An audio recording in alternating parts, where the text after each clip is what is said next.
Bhajpa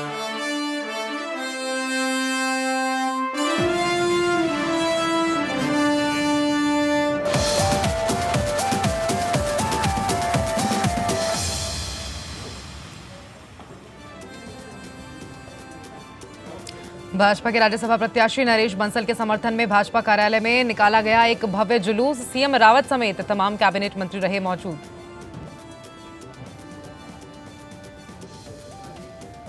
Bajpur police के हाथ लगी बड़ी सफलता। पुलिस ने फर्जी दस्तावेज बनाते हुए एक युवक को किया गिरफ्तार। मौके से मिले कई और फर्जी दस्तावेज।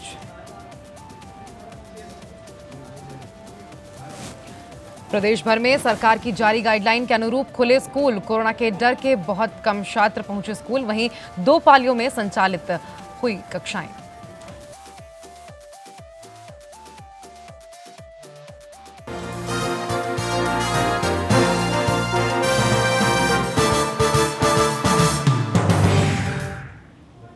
उत्तराखंड बुलेटिन में आपका स्वागत है। मैं हूं आपके साथ मीनाक्षी। खबरों की शुरुआत करते हैं। भारतीय जनता पार्टी के राज्यसभा के प्रत्याशी नरेश बंसल के समर्थन में भाजपा कार्यालय में एक भव्य जुलूस निकाला गया। वहीं महापुरुषों की प्रतिभाओं पर और माल्यार्पण किया गया। इस मौके पर पार्टी अध्यक्ष बंशीधर अध्यक्ष और प्रदेश के सीएम त्रिवेंद्र सिंह रावत ने नरेश बंसल को शुभकामनाएं और बधाई दी। वहीं साथ ही तमाम कैबिनेट मंत्री, पार्टी के कार्यकर्ता भी इस दौरान मौजूद रहे।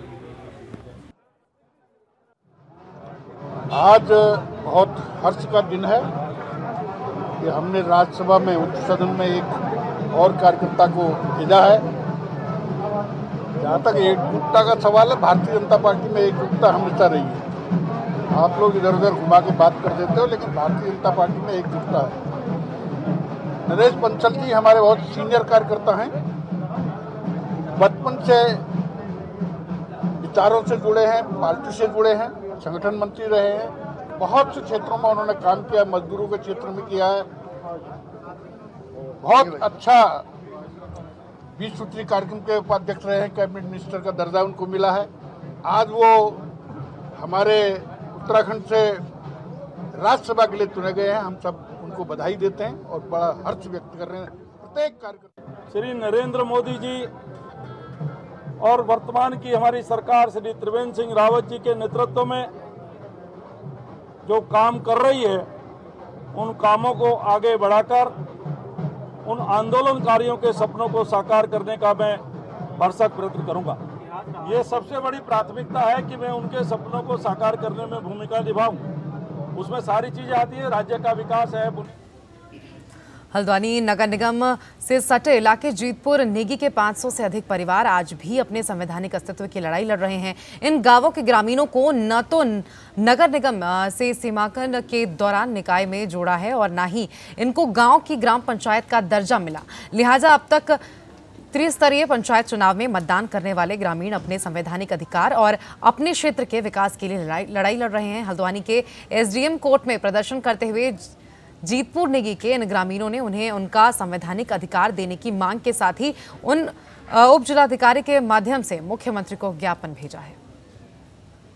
प्रदेश की सरकार ने 2 साल पहले जब निकाय के चुनाव हुए थे, नगर पंचायत के चुनाव थे, उन्हें झूठा आश्वासन दिया था कि आपको हम पंचायत में जोड़ेंगे। आज वो क्षेत्र न वो ग्राम पंचायत में है, न वो नगर निगम में है। तो हमारी मांग है भाई, वहाँ की जनता अगर किसी काम के लिए अगर जाए, अगर उनका किसी का बच्चा अगर पैदा होता है तो जन्म प्रमाण पत्र किससे बनवाए? वहाँ की जनता परेशान है। उनका कोई मतलब हमारे उसमें कहते हैं कि उनका कोई किसी विषय में कोई काम नहीं हो रहा है। तो आज वहाँ की जनता बहुत परेशान है।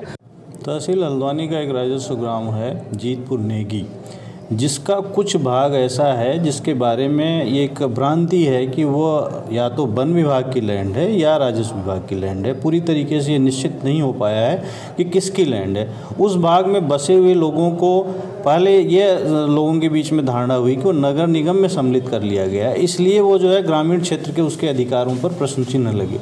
लेकिन मैं आपके चैनल के माध्यम से जनता से ये कहना चाहूँगा कि उनके वोटिंग के राइट, चाहे वो वन भूमि हो, चाहे वो राजस्व भूमि हो, चाहे वो नगर निगम में है, चाहे जो है वो ग्रामीण क्षेत्र में, उनके वोटिंग के राइट्स बने रहेंगे।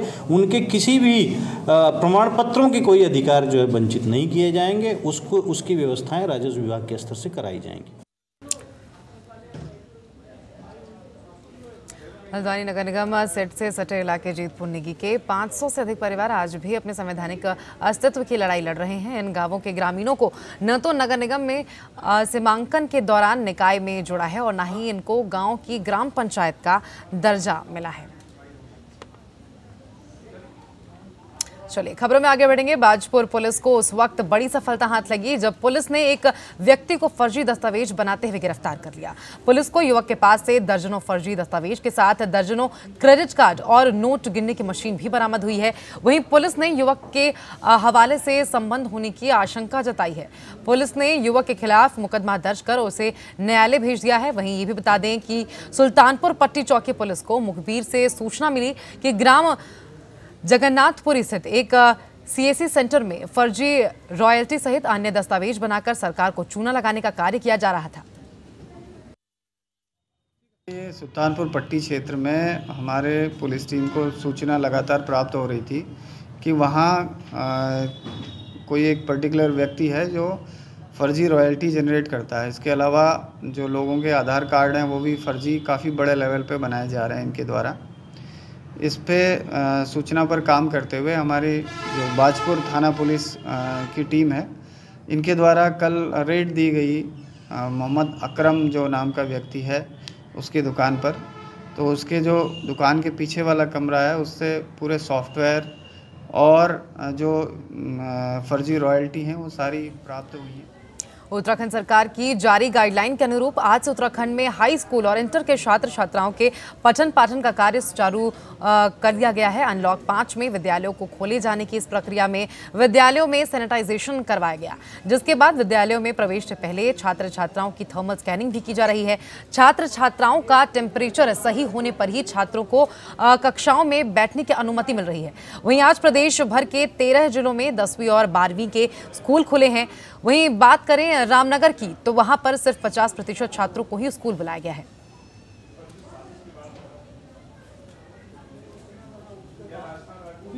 के डर से अभी भी गार्जियनों के तहत थोड़ा बहुत भय बना हुआ है। तो गार्जियन ये देखना चाह रहे हैं शायद कि मतलब आज पहले दिन में विद्यालय में क्या रहता है और किस प्रकार से, तो दूसरे दिन से हो सकता है कि कल से हमारे पास उपस्थिति जो है विद्यालय में सारे कमरों को हमने स्वयं सैनिटाइज किया है और नगर पंचायत थराली का भी इसमें काफ़ी सहयोग रहा है। और उसके बावजूद हमारे विद्यालय में ये सैनिटाइज की पूरी व्यवस्था हमारे सामने है और हैंड वॉश की पूरी व्यवस्था है। स्वच्छता हमारे विद्यालय बहुत वातानुकूलित है और पूरी सुविधा संपन्न है। कोई दिक्कत ऐसी हमारे विद्यालय में नहीं। जितने बच्चे आए सबसे पहले सभी लोग आज अपने अभिभावक का सहमति पत्र यहाँ पर लेके आए और उसके बाद सभी को सोशल डिस्टेंसिंग के साथ विद्यालय में पूरे मास्क के साथ प्रवेश दिया गया और कक्षाओं में बिठाया गया। जब सुबह हमारे बच्चे इंटर हुए, आज मैंने 10 बजे से थर्मल स्कैनिंग बच्चों का लेना शुरू किया कि अगर इनका टेम्परेचर अगर ज़्यादा है तो बच्चों को, पेरेंट्स को इन्फॉर्म कर लें कि अपने बच्चे आप मतलब टेम्परेचर ज़्यादा है। तो थर्मल स्कैनिंग के बाद मैंने बच्चों के हाथ धुलवाए, टीचर्स की ड्यूटी लगी थी, हाथ धुलवाए। उसके बाद उनको सैनिटाइज किया गया, मतलब उनके हैंड को, फिर उनके क्लास रूम में ले जाया गया उनको और उनके क्लासरूम कल ही सैनिटाइज पूरे करवा दिए थे हमने। तो आज मेरे पास मेरी जो 10th की स्टूडेंट है 44 है, 44 में से 24 आए हैं मेरे पास आज, और मेरी 8th की 48 है। आज मेरे पास 12th आए हैं, जबकि उसमें 2 स्टूडेंट साइंस के हैं और 10 उसमें आर्ट साइड के। वहीं कोरोना संक्रमण के चलते लागू हुए लॉकडाउन के बाद आज सोमवार को करीब 8 महीने बाद प्रदेश भर में स्कूल दोबारा खुल गए हैं। फिलहाल केवल बोर्ड कक्षा के छात्र छात्राओं के लिए ही स्कूल खोले गए हैं। हालांकि स्कूल पहुंचने वाले छात्र छात्राओं की संख्या बेहद कम है। इसी को लेकर नेटवर्क संवाददाता ने ये स्कूल का जायजा लिया है। ये रिपोर्ट देखिए। पूर्व में ही जो SOP मानक संचालन प्रक्रिया राज्य द्वारा गाइडलाइंस जारी की गई थी, उसका हमने विधिवत पालन किया है। उसके लिए पूर्व में ही विद्यालयों को 10 दिन पूर्व ही पूरी तैयारी करा दी गई थी। कैंपस को अच्छी तरह से सफाई की गई, झाड़ियाँ वाड़ियाँ हटाई गई और विद्यालय को पानी से साफ करके सारे कक्षों को, पूरे विद्यालय को, और फिर डिसइंफेक्टेंट किया गया, सैनिटाइजर का यूज किया गया है। सारे विद्यालयों को पूरी पूर्व तैयारी के साथ छात्रों को बुलाया गया है। फिर 8-10 दिन पहले से कैंपेन चलाया जा रहा था। सभी छात्र छात्राओं को विधिवत पूरे SOP की सूचना दी जा रही थी और उस सूचना के तहत ये था कि सभी छात्र मास्क का उपयोग करेंगे, सोशल डिस्टेंसिंग 2 गज की दूरी का पालन करेंगे। खबरों में आगे बढ़ेंगे। चमोली के बामणी गांव पांडुकेश्वर के एक जाबाज बेटे ने लोगों को जागरूक करने के लिए एक मिसाल पेश की है। बता दें कि स्वच्छ हिमालय प्रदूषण के खिलाफ जागरूकता और प्रधानमंत्री नरेंद्र मोदी के युवाओं को फिटनेस मंत्र साइकिलिंग को बढ़ावा देने के उद्देश्य के साथ ही साइकिल यात्रा भारत के आखिरी गांव माना से शुरू की गई। वहीं सोमेश पवार माना से कन्याकुमारी तक लगभग 4035 किलोमीटर की दूरी साइकिल से लगभग 40 दिनों में तय करेंगे।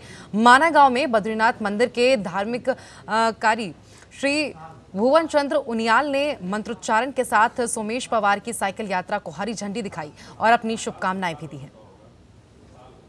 कि हमारे बीच से सोमेश पवार जी आप साइकिल यात्रा में बद्रीनाथ से लेकर के और कन्याकुमारी तक जाएंगे।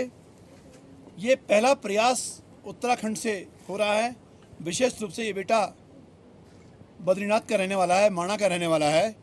माणा बद्रीनाथ बामणी हमारा एक ही गाँव है, यहाँ के रहने वाले, और यहाँ से कन्याकुमारी तक और साइकिल यात्रा करेंगे।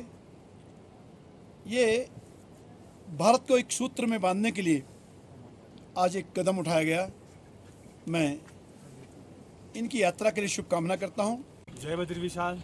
मेरा नाम सोमेश पवार और मैं बद्रीनाथ बामणी गांव का रहने वाला हूं और मेरी आज की यात्रा माना गांव से कन्याकुमारी तक की है। और मेरा जो मेन मोटिव है, मैं सभी युवा भाई को कहना चाहूँगा कि संपूर्ण भारत को जोड़ने के लिए मैं यह यात्रा कर रहा हूँ। और सभी युवा भाइयों को कहना चाहूँगा कि मेंटली और फिजिकली आप प्रिपेयर रहिए, कुछ करने की कोशिश कीजिए। और साइकिलिंग का यह टूर मैं सिर्फ आप लोगों के लिए वो करना चाहता हूँ कि आप करिए, इस चीज़ को बढ़ावा दीजिए। और उत्तराखंड में ग्रीन हिमालयन और क्लीन हिमालयन के तहत मैं ये यात्रा शुरू करने जा रहा हूँ। और अब खबर रुद्रप्रयाग जिले की है, जहां अंतिम गांव गोंडार भारत सरकार से मिली वन भूमि हस्तांतरण की स्वीकृत मोटर मार्ग निर्माण से महेश्वर यात्रा भी आसान होगी और जिले का अंतिम गांव गोंडार सड़क मार्ग से जल्द ही जुड़ जाएगा।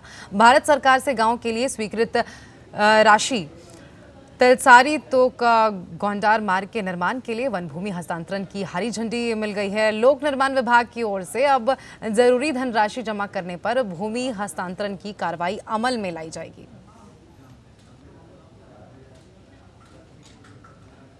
से गोंडार मोटर मार्ग का वन भूमि हस्तांतरण प्रस्ताव भारत सरकार द्वारा इस पे 26 अक्टूबर 2020 को सैद्धांतिक स्वीकृति प्रदान कर दी गई है। यह मोटर मार्ग केदारनाथ वन्यजीव अभयारण्य के मध्य है और काफी समय के बाद जो है इस पे सैद्धांतिक स्वीकृति प्राप्त हुई है। अब सैद्धांतिक स्वीकृति में उल्लिखित शर्तों की एक अनुपालन आख्या भारत सरकार को प्रेषित करनी होगी। प्रस्तावक विभाग द्वारा जैसे ही अनुपालन आख्या इस प्रभाग को प्रेषित की जाती है, उसे भारत सरकार को अग्रेषित किया जाएगा और इस प्रभाग द्वारा मोटर रोड कार्य जो है उसको प्रारंभ करने की अनुमति प्रदान की जाएगी। और उत्तराखंड के 10वीं और 12वीं के छात्र छात्राओं के लिए आज से स्कूल खुल गए हैं। हालांकि देहरादून के स्कूल में बेहद कम संख्या में छात्र छात्राएं दिखे। वहीं कोरोना को लेकर थर्मल स्क्रीनिंग और सैनिटाइजेशन के बाद ही छात्र छात्राओं को प्रवेश करने दिया जा रहा है और सोशल डिस्टेंसिंग का पूरी तरीके से पालन भी किया गया। स्कूल खुलने से छात्र छात्राओं में भी काफी उत्साह देखने को मिला है।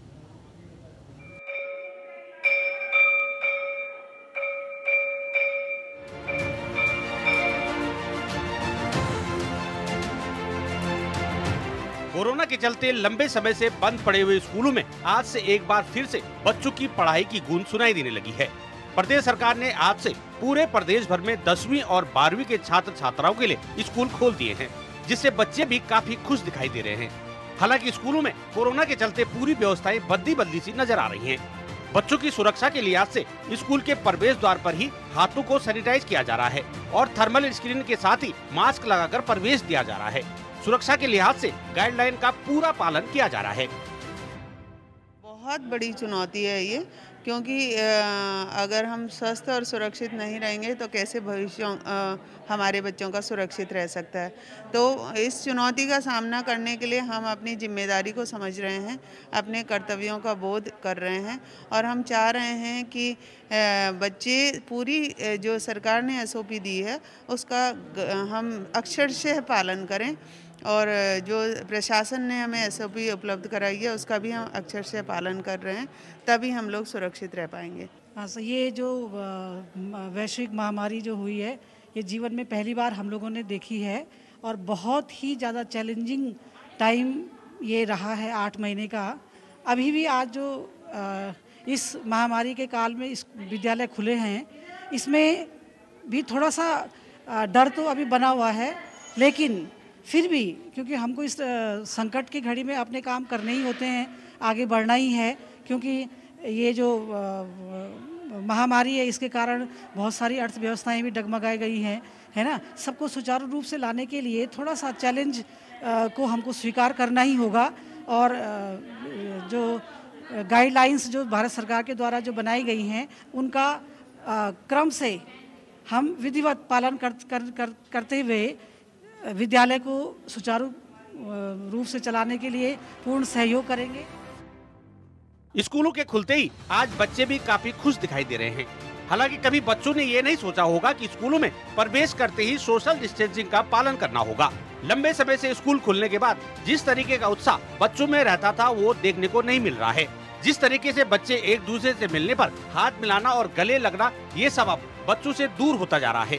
वहीं दूसरी ओर जहां पहले बच्चे एक ही रूम में एक साथ पढ़ाई करते थे, लेकिन अब उसी पढ़ाई के लिए दूर दूर और अलग अलग क्लासरूम में बैठना पड़ रहा है। हालांकि बच्चे उसके बावजूद भी काफी खुश दिखाई दे रहे हैं। बच्चों की माने तो स्कूलों के खुलने से अब अच्छी तरीके से पढ़ाई हो पाएगी, जो ऑनलाइन के जरिए नहीं हो पा रही थी। आज इतने दिनों बाद स्कूल खुले हैं, हमें बहुत अच्छा लग रहा है अपनी टीचरों से, अपने फ्रेंड से मिलके। और जो ऑनलाइन क्लासेस होती हैं वो हम उतना अच्छे से नहीं समझ पा रहे थे जितना अब हम मैम को फेस टू फेस देख के समझ पाएंगे। और जो भी क्वेश्चन है, मतलब जो नहीं समझ आते थे वो मैम अब बहुत अच्छे से समझा रही हैं। और हम सोशल डिस्टेंसिंग का पालन करेंगे, जो भी है मास्क लगा के रखेंगे और हाथों को समय समय पर सैनिटाइज। अब काफ़ी अच्छा लग रहा है क्योंकि हमारे स्कूल खुल रहे हैं, हम टीचर से मिल रहे हैं, सोशल डिस्टेंस का पालन कर रहे हैं। और काफ़ी हद तक हम ऑनलाइन क्लासेस नहीं ले पा रहे थे, पर अब अच्छे से पढ़ रहे हैं क्योंकि और बोर्ड के एग्ज़ाम आ रहे थे। तो काफ़ी अच्छा लग रहा है कि हम अपनी तैयारी बहुत अच्छे ढंग से कर पाएंगे। बच्चों के भविष्य को ध्यान में रखते हुए राज्य सरकार ने स्कूल खोलने का बड़ा फैसला लिया है, जिसके चलते आज 10वीं और 12वीं के छात्रों के लिए स्कूल खोल दिए गए हैं, जो कि राज्य सरकार व स्कूल प्रबंधकों के लिए काफी चुनौतीपूर्ण है। लेकिन अगर सब कुछ ठीक ठाक रहा तो आने वाले समय में दूसरी क्लासों को भी खोल दिया जाएगा, जिससे बच्चों की पढ़ाई बाधित न हो सके और सही समय पर परीक्षाएं भी करवाई जा सके। देहरादून से उपेंद्र सिंह राणा की रिपोर्ट। वहीं अल्मोड़ा नगर में आवारा और कटखने कुत्तों से निपटने के लिए पालिका और प्रशासन ने बधियाकरण अभियान की शुरुआत कर दी है। पशु विभाग और नगर पालिका के चलाए जा रहे अभियान में अल्मोड़ा नगर के 250 कुत्तों का बधियाकरण करने का लक्ष्य रखा गया है। इसके लिए एक्सपर्ट्स की टीम गली मोहल्लों से आवारा कुत्तों को वाहनों में भरकर NTD के बधियाकरण सेंटर पर ले जा रही है। यहाँ पर डॉक्टरों की टीम आवारा कुत्तों का बधियाकरण कर रही है। साथ ही आपको बता दें कि अल्मोड़ा में आवारा कुत्तों का आतंक छाया हुआ है। अक्सर स्कूल जाते समय आवारा कुत्ते बच्चों और महिलाओं को काट लेते हैं। पशु कल्याण बोर्ड जो है कुछ पशु कल्याण बोर्ड दे रहा है स्टेट गवर्नमेंट और कुछ नगर पालिका दे रही है, तो दोनों मिलकर जो है इस कार्यक्रम को आगे बढ़ाया जा रहा है। लोगों को काटना पीटना भी इन्होंने शुरू कर दिया, तो फिर ये अभी आज से फिर ये इनका नसबंदी का प्रोग्राम शुरू हो रहा है और कम से कम 250-300 कुत्तों का टारगेट है जो हम करेंगे। और ड्रैगन की चालबाजियों से आज पूरी दुनिया परेशान है। हिंदुस्तान को तो परेशान करने के ड्रैगन आए दिन नए नए हथकंडे अपनाता रहता है, इस बात को हम सब जानते हैं। लेकिन शायद ड्रैगन अब बेजुबान पक्षी भी ड्रैगन के राज से हिंदुस्तान की तरफ रुख करने लगे हैं। देखिए हमारी ये खास रिपोर्ट।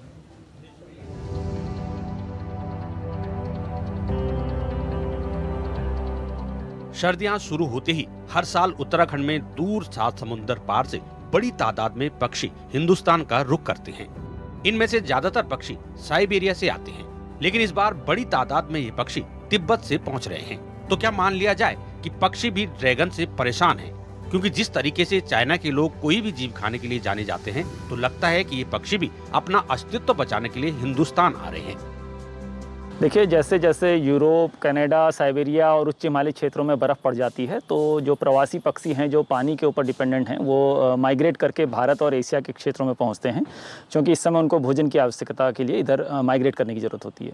तो हमारे आसपास तुमड़िया जलाशय है, बौर, हरिपुरा या कोसी बैराज या रामगंगा नदी में काफ़ी प्रवासी आ रहे हैं और ये आकर्षण का केंद्र भी हैं और साथ ही साथ जो यहाँ पर स्थानीय लोग हैं वो भी इनको देखकर आकर्षित होते हैं। पर्यटन भी इससे बढ़ता है और स्थानीय लोगों को रोजगार भी इससे मिलता है। सर्दियां शुरू होते ही कॉर्बेट लैंडस्केप के जलाशयों में साइबेरिया और तिब्बत से प्रवासी पक्षियों ने पहुंचना शुरू कर दिया है। कोसी नदी, रामगंगा नदी समेत आसपास की नदियों और जलाशयों में प्रवासी पक्षियों ने डेरा जमा लिया है। जलाशयों में अटखेलियां करते परिंदों के दीदार को पक्षी प्रेमी और सैलानी भी पहुँच रहे हैं। आपको बता दें कि कॉर्बेट लैंडस्केप में 550 से ज्यादा पक्षियों की प्रजातियां पाई जाती हैं। लेकिन सर्दियों में सुरखाब, wall creeper, black stork, pintail, कॉरेंट समेत तमाम किस्म के परिंदों के पहुंचने से कोसी, रामगंगा नदी, भोगपुर बौर और हरिपुर जलाशय गुलजार हो गए हैं। गौरतलब है कि प्रवासी पक्षी कॉर्बेट पार्क घूमने आने वाले वर्ल्ड वॉचर की पहली पसंद होते हैं। सुरखाब यानी रेड सेल डक का आकर्षण सबसे ज्यादा रहता है। ये विदेशी मेहमान भोजन और प्रजनन के लिए सैकड़ों मील का सफर तय करके ठंडे देशों से यहाँ पहुँचते हैं। इस समय कोसी नदी में कई मेहमान पक्षियों के करलब से वातावरण गूंज रहा है। देखिए, रामनगर का क्षेत्र कोसी जो रिवर है हमारी, उसमें सर्दियां प्रारंभ होने पर प्रवासी पक्षियों का आवागमन शुरू हो जाता है और ये ठंडे इलाकों से आती हैं और ये अब गर्मियों तक इसी क्षेत्र में रहेंगी। और आजकल कई किस्म के जो प्रवासी हमारे पक्षी हैं उनको देखने के लिए भी लोग कोसी बैराज जो पार्क वहाँ बना हुआ है वहाँ से उसको देखते हैं। और क्योंकि ये पर्यटन का क्षेत्र है तो यहाँ पे पर्यटक आकर के इसका काफ़ी आनंद लेते हैं। रामनगर वन प्रभाग द्वारा जो है 10 अभी जो हमने बर्ड ट्रेल भी खोले हुए हैं, क्योंकि यहाँ पक्षियों की काफ़ी अच्छी संख्या है। तो ये काफ़ी स्थानीय लोगों के लिए भी इससे रोजगार और पर्यटन की संभावनाएं बढ़ेंगी। प्रवासी पक्षियों के उत्तराखंड पहुँचने से पर्यटन से जुड़े कारोबारी खुश हैं। इन पक्षियों के आने से स्थानीय लोगों को रोजगार मिल रहा है। साथ ही पर्यटकों और पक्षी प्रेमियों की संख्या में भी हर साल इजाफा हो रहा है। लेकिन बड़ी तादाद में पहुंच रहे इन मेहमान पक्षियों की सुरक्षा भी वन महकमे के लिए किसी चुनौती से कम नहीं है। इसलिए इन पक्षियों की सुरक्षा के लिए वन महकमे के अलावा स्थानीय जनता को भी आगे आना होगा, तभी हमारे प्रवासी मेहमान हमारे घर में चैन से रह सकेंगे। रामनगर से अमित बेलवाल की रिपोर्ट। और इसी के साथ उत्तराखंड की खबरों में फिलहाल इतना ही। देश प्रदेश की तमाम खबरों के लिए आप बने रहिए हमारे साथ।